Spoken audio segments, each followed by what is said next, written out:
اقرأ أخيها ورتل القرآن اسمح بصوتك اسمع الأكوان Аламдардын эси Аллахка чексиз мактоолор жана шүгүрлөр болсун. Жана акыркы пайгамбарыбыз Мухаммедке салам салаваттар болсун. Анын урпактарына, сахабаларына, кыяматка чейин эришкен момун мусулмандарга Аллах Тааланын райымы жана саламы болсун. Эфирде Кур'ан аяттары телекөрсөтүүсү. Ассаламу алейкум ва рахматуллахи ва баракатуху. Өткөн көрсөтүүдө биз Каусар сүрөсүнөн токтолгонбуз. Бүгүн буйруса Курайш сүрөсүн баштамакчыбыз. Бул сүрө Меккеде түшкөн 4 аяттан турат. Бул сүрөдө негизинен Курайш уруусуна эки улуу жакшылык, токчулук, молчулук жана ырахат тартуулангандыгы тууралуу баяндалат. أعوذ بالله من الشيطان الرجيم بسم الله الرحمن الرحيم لإيلاف قريش إيلافهم رحلة الشتاء والصيف فليعبدوا رب هذا البيت الذي أطعمهم من جوع وآمنهم من خوف صدق الله العظيم بسم الله الرحمن الرحيم بسم الله الرحمن الرحيم الحمد لله والصلاة والسلام على رسولنا أما بعد урматтуу телекөрүүчүлөр, Алла субхана ва таалага чексиз мактоолор болсун. Алланын рахматы мээрими менен кайрадан сиздер менен теле канал аркылуу көрүшүп отурабыз. Алла субхана ва таала мына бүгүнкү ошол Курайш сүрөсү, бул сүрө Алла субхана ва таала Курайш элине берген бир чоң бир ошол белек катарында берилген сүрө болуп, Алла субхана ва таала Меккеде түшүрүлгөн. Бул 4 аяттан турат. Курайш сүрөсү жогорку Пил сүрөсү менен тыгыз байланышта болгондугу ошол кээ бир аалымдар мындайча айтканда ошол Ибн Масуд радиаллаху анху экөөнүн ортосуна ошол Бисмиллахир рахманир рахимди койгон эмес экен, анткени бул экөө бир сүрө деп. Мааниси экөө тең. Ошол Курайшке тиешелүү. Курайшты жогорку сүрөдө Алла субхана ва таала кырсык балелерден ошол Каба урматында аналарды сактаган болсо, ал эми бул сүрөдө болсо Алла субхана ва таала ошол Курайшка эки рихла, эки сапар аркылуу Алла таала аларга чоң бир рызкыны келип туруусу жөнүндө баяндалат. Эми бул сүрө Алла субхана ва таала Бисмиллахир рахманир рахим لإيلاف قريش إيلافهم رحلة الشتاء والصيف صدق الله العظيم. Курайшка жеңил кылып берилген нерсе үчүн, Курайшка кышында жана жазында рихла жеңил кылып берилди дейт. Урматтуу мусулман бир тууган, Алла субхана ва таала ошол Курайш урусуна берген чоң неаматтардын бирөөсү ушул. Себеби Курайш эли эгерде мына ушул эки сапар болбогондо алар үчүн жашоо аябай оор, аябай кыйын эле. Анткени мына ажыга барган ажаталарыбыз, аженелерибиз жакшы билишет. Ал жер ошол тоо таштан түзүлгөн, эч кандай бир суу, эгин эккенге бир жайыты жок, же мал бакканга жайыты жок бир жай. Ошондой бир жайда Алла субхана ва таала эки рихланы жеңил кылып берди. Жеңил кылып бергендиги ошол Кабанын урматына. Эми бул аятта ошол лиилафи Курайш, Курайшка жеңил кылынды. Кандай жеңил кылынды? Ошол дайым алар сапарга чыгышат эле. Сапарга ошол кышында Йемен тарапка, анткени кышында Йемен тарапка барышат эле. Анткени Йемен тарап баарыбызга белгилүү ал аябай ысык болгондугуна байланыштуу. Ошол кыш мезгилде барып ал жактардан азык түлүктөрдү алып келишет эле. Ал эми жазында болсо Шам, азыркы Фаластин же болбосо Иордания, Сирия тараптарга келип ошол соода саттыктарын кылышат эле. Барганда дагы, келгенде дагы аларга жол каракчылары эч кандай аларга каршы жолдорун тоспойт эле. Анткени алар билишет эле бул пил окуясы кандай болгондуктарыны. Алар бири-бирине эскертишет эле. Бул Курайш эли Алланын Каабасынын коңшулары дейт эле дагы. Булар ошол сапарга кенен кесир чыгып, ошол соода сатык иштерини жакшы жасайт эле. Барганда дагы пайда, кайтып келгенде дагы булар пайдага ээ болушат эле. Фалиябуду робба хадал байт. Аллах субханала таала бул аятта фалиябуду, ошондуктан бул үйдүн ээсине ибадат кылгыла дейт. Эми бул жерде биз көңүл бура турган нерсе ошол фа тамгасыга көңүл бурабыз. Анткени фа тамгасы ошол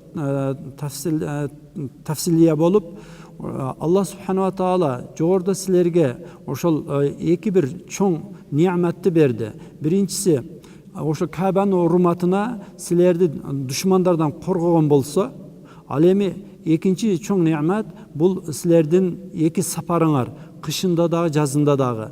Бул силер үчүн Аллах Таала тарабынан берилген неамат. Силердин өзүңөрдүн ошол акылдуулуңардан, силердин же өзүңөрдүн илимдүүлүгүңөрдөн эмес, бул ошол Аллах субханала тааланын үйү болгондугу себептүү ошондой бир чоң бир неамат берилип атат. Ошондуктан силер дейт, фалиябуду, тезинен бул үйдүн ээсине ибадат кылгыла дейт. Ошол себептен бул жерде Фахр Рази айтат,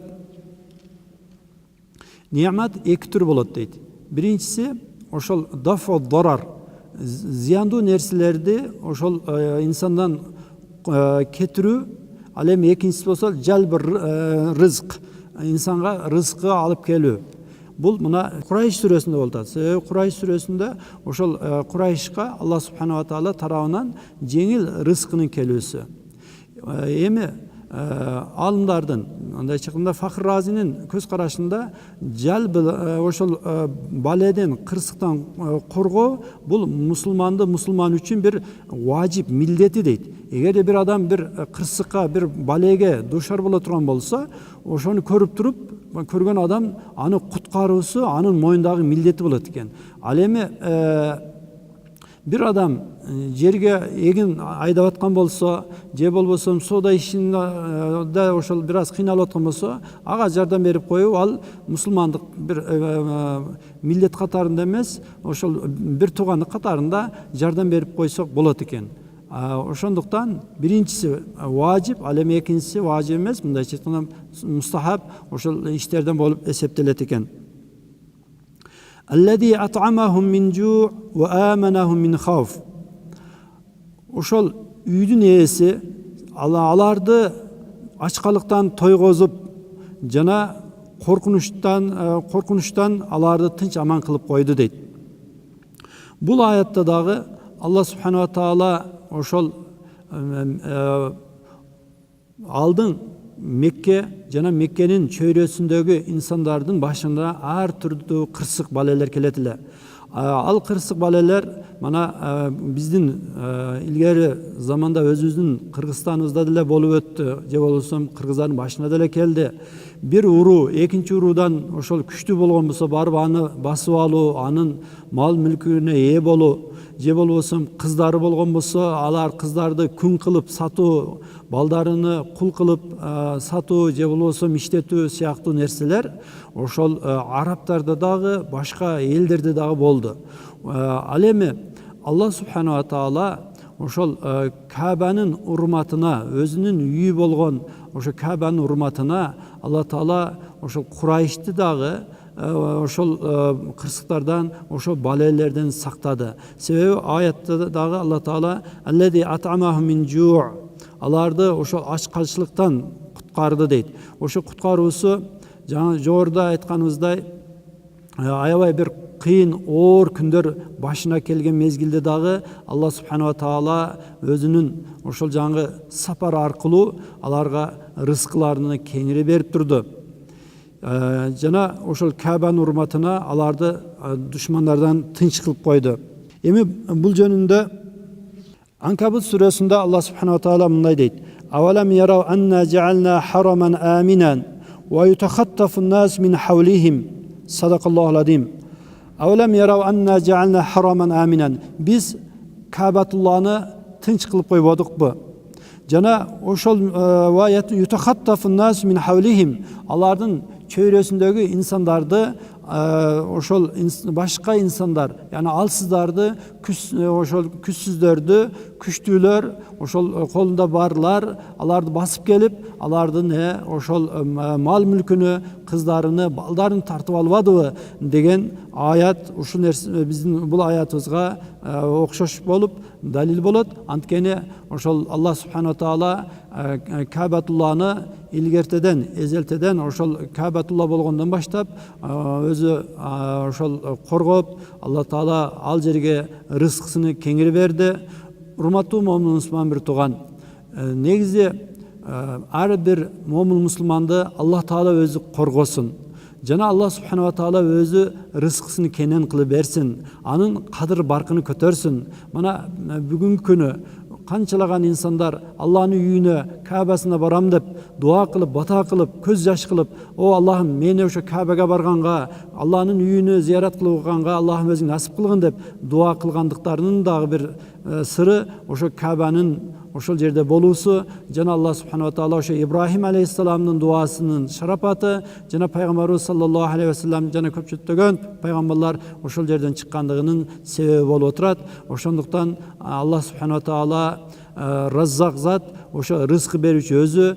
Дайыма биз Алла тааланын өзүнөн рызкы сурап, ошол Алла субханала таала рызкыбыздын келиш жолуну жеңил кылган болсо, анда биз дагы эмне кылышыбыз керек экен? Аллага көп-көп шүкүр келтирип, Алла субханала тааланын ошо ибадаттарын аткарган болсок, бизге берген неаматы дайыма уланат экен. Себеби Алла субханала таала Куранда дагы "Лаин шакартум лазиданнакум" Садакаллахул азим. Эгерде менин берген неаматтарыма шүкүр келтирген болсоңор, силерге ошо берген неаматтарымды арттырып берем деген. Алла таала элибизге, жерибизге шүкүр, ошол шүкүр келтирүүнү насип кылып, ошонун негизинде көптөгөн рызкыларга ээ болуубузду Аллахым өзү насип кылган болсун. Алла субханала таала ушул уккан маселебизге амал кылып, Аллахтын чыныгы сүйүктүү пенделерден болуубузду Аллахым баарыбызга насип кылган болсун. Вассаламу алейкум ва рахматуллахи ва баракатух. بسم الله الرحمن الرحيم أعوذ بالله من الشيطان الرجيم. بسم الله الرحمن الرحيم. لإيلاف قريش إيلافهم رحلة الشتاء والصيف فليعبدوا رب هذا البيت الذي أطعمهم من جوع وآمنهم من خوف صدق الله العظيم. Өзүңүздөр көргөндөй эле Курайш сүрөсүнүн тафсирине күбө болдуңуздар. Бул сүрөдө Курайш уруусуна тартууланган бактылуулук, бул Кабага жүздөнүп намаз окуу бактылуулугу тартууланган. Аллах таала бардыгыбызга Меккеге барып ошо Кабага жүздөнүп ибадат кылууну бардыгыбызга насип этсин. Келиңиздер, Куранды үйрөнүңүздөр, Куран менен жашаңыздар. Сиздер менен Самара Абдыкулова болдум. Эмки көрсөтүүгө чейин аман туруңуздар. Ассаламу алейкум ва рахматуллахи ва баракатуху. اقرأ أخيها ورتل القرآن اسمح بصوتك اسمع الأكوان. اقرأ